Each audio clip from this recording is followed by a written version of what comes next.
developed. So that's what we're battling to try and achieve. When you said that it has to be right for the club, you're in a strong position financially, you're also in a strong position contractually. With regards, Alex, are those conversations you're having now with the hierarchy, with the owners, with the guys above you, that there could be a decision to make, a big decision to make this summer? I think there's always big decisions to make when you're at Newcastle. I think that goes with the territory. I'm not actually having direct daily contact with anyone connected with the board. We're out here, it's been a whirlwind here in the sense of training and the intensity of what we're doing. The next few hours will be the first time that I really had a chance to breathe. So that's for other people to deal with back home. I've got 30 players here that I need to look out for and to prepare the team as best we can. Thanks, Craig. Anyone else? Chris, sorry, just initially. Thank you. Hi, Eddie. Just more on Alex in terms of the contractual situation. Are contract talks happening with him in terms of extending here, or are they scheduled to happen given the current situation? As far as I'm aware, I don't think there's any contract talks taking place at the moment. I think that will be for a later date potentially. I think for now, with the situation as it is and the state of the window, in the sense that it's hurtling towards the end of the window very quickly from our perspective, there's still so much that could happen. Those contract talks potentially may take place at a later date. And as things stand, do you still expect him to stay at Newcastle? I think you're trying to put words in my mouth there, Chris. I think I said against Celtic after the game, I certainly hope he stays. And I said I was confident that he'd stay. I don't see anything that's going to change that opinion of mine at the moment, but it's football and who knows what the future may bring. And on the wider transfer front, how are things going? Are you close to making any inroads there? So you spoke last week about the sort of frustration of going for so many players this summer and not quite happening. Obviously, nobody's arrived in that interim week. Yeah, the window's still challenging for us. I think we have multiple players that we're looking at across multiple positions. I think all clubs will say the same though. I know other clubs have brought more players in than we have, but it is a challenging window because prices are going up. And the pool of players we have to pick from is small, as I've said before, but we are actively in the market. We are looking. I feel we need to do business. We need to bring players in. We feel with the challenge of the calendar, the football calendar this season, with all the games that we're going to have, we need the options and the depth. As we found out 2 years ago, it's a totally different campaign with Champions League football. So again, I hope that we can bring players in before the window shuts. Players, not just players in, players that can make a difference and take us forward. We won't stop until that window is shut. Thanks, Chris. I can see Bruno's feeling quite lonely. Come on, give him some questions. I'm very good here. Take the heat off me for a minute. Anyone else? Question for Bruno. Yeah. So, thank you. So how have you, as club captain, welcomed Anthony Lambert into the squad? And what do you think he can bring, after qualifying for Champions League? How does he contribute to the ambitions of the club in the next season? I share the same option on the Gaffer. I think he's training brilliant. He really surprised me. Very good guy, very focused, always smile. I think he's that fast, very, very fast. He's training very, very well. I'm excited to play next to him. So, yeah, he has been training brilliant. Thank you. Going to go back of the room again? Yes, it's for Bruno. You mentioned yesterday in our brief chat that one of your focuses now is to sort of just keep the boys with you here, motivated and ahead for the season that's to come. Can you share how tough is it to motivate and keep the players' spirits up throughout such a long, hard season in Champions League football and all this? And also, just a quick one for Eddie. You mentioned about needing to add to the squad. Can you share or give us an idea like how many bodies you ideally like to have added to the squad? Yeah, I think we had the best season ever in the club history in last season. So now the challenge is keep it going, no stop. It was that good last season, but for me it's not enough. I want more.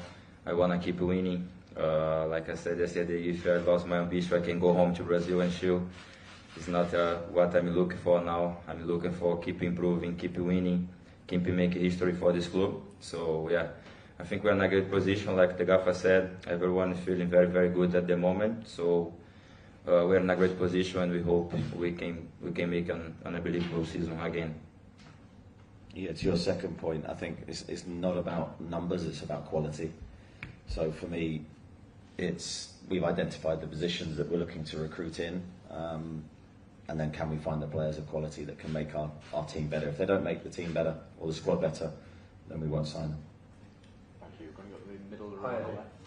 Alex Howell from BBC. On a broader subject, when a player maybe expresses they want to try or find a different scenario or something new, have you experienced that before as a manager, and do you always try and find a way back to them, or does it make it more difficult for them to get back into the group?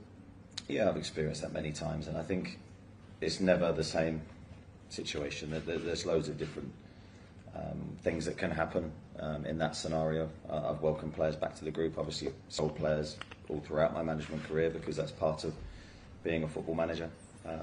So every situation we're taking on an individual basis, but I think there's a wider picture here. There's a whole football club that has to make the decision. The ownership, together with the board of directors, will all, especially with the money involved in modern day transfers, the manager of course has an opinion, but ultimately the decision will rest with the board.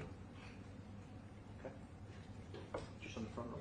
Yeah, I mean, having ended the 70-year wait by winning the Carabao Cup this season and returning the Champions League, what are the objectives that you set for the boys in the upcoming season? Yeah, I think even last year, I mean, Bruno will tell you we didn't really have set objectives. We sort of season by season, we have long-term goals that we want to achieve. One of them was winning a trophy, which thankfully we did last year, and it was unbelievable to experience that. I think naturally, once you experience that feeling of winning, speaking on behalf of Bruno, I'm sure he feels the same. Once you have it, you want it again. So we want it again as quickly as possible. So in all the competitions that we're in, we're looking to do as well as we can. We set the bar very high. There's a lot of ambition within the team.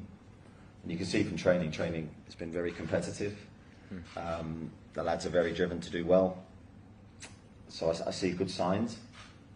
But obviously, as I said earlier, there's still some work to do with the squad. Thank you. Back to the room. Eddie, hello. James Olive from the SPN. You mentioned it on Alex, it'll be a club decision.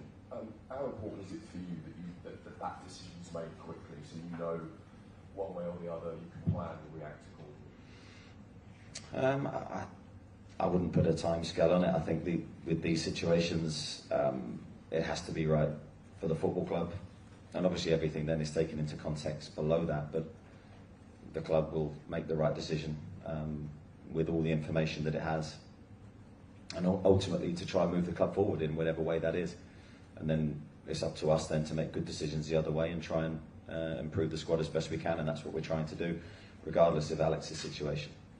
Of course, we want stability, and we want the group to have a really good feeling, and I have to say, the feeling during pre-seasons has been as good as any other. So I don't think we're distracted. We're here, we're focused, and we're working hard.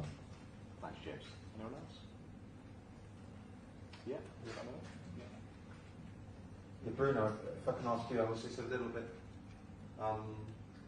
is it distracting for the players, all this talk about Alex potentially leaving? No, at all. We are focused on doing the pre-season well to be prepared for the season. Like we said, we have an exciting season ahead. Of course, he's a top player for us. You cannot find some player who score more than 20 goals in Premier League. So, but has not been a distraction for us. We are just focused to keep it going, to get sharp as soon as possible, because this season gonna be tough for us. And I suppose, Eddie, for you, it is, like you said, it is sort of football. Players come and go, and the job of the manager is to make the best and move on, whether you've got the same squad or old players or new players. Yeah, and it's always the football team is always in movement, so there's always players leaving, there's always players coming in different windows, different challenges. I see that as part of the job. I think I had a very good grounding in that with my early career at Bournemouth, where any player that did well was gone. So but the team never stands still, and that's always the way it's been. And that's no prelude to what's going to happen with Alex. We'll wait and see what happens in that situation. But I think for us, we're relaxed on the situation. We are looking forward to working with the team and trying to hit new heights. Okay, what's take a couple more. We'll start on the end of the front row and then with Craig, please. Yes, please. Hi, Eddie. I understand you guys just arrived yesterday. Arsenal has been here and they have been acclimatized. They played a game since. Are you guys confident that your team is going to be ready to take them on Sunday? My stock answer should be yes, but, and there is a but, because I saw the players training today and there was a bit of fatigue in the training today. The heat was one thing, but I think the players were still adjusting to time zones. And so I think a definite advantage for Arsenal tomorrow, having been here for much longer than we have. But it's a pre-season game, so we just want to get certain bits from the game. We want to be fitter, we want to be tactically better.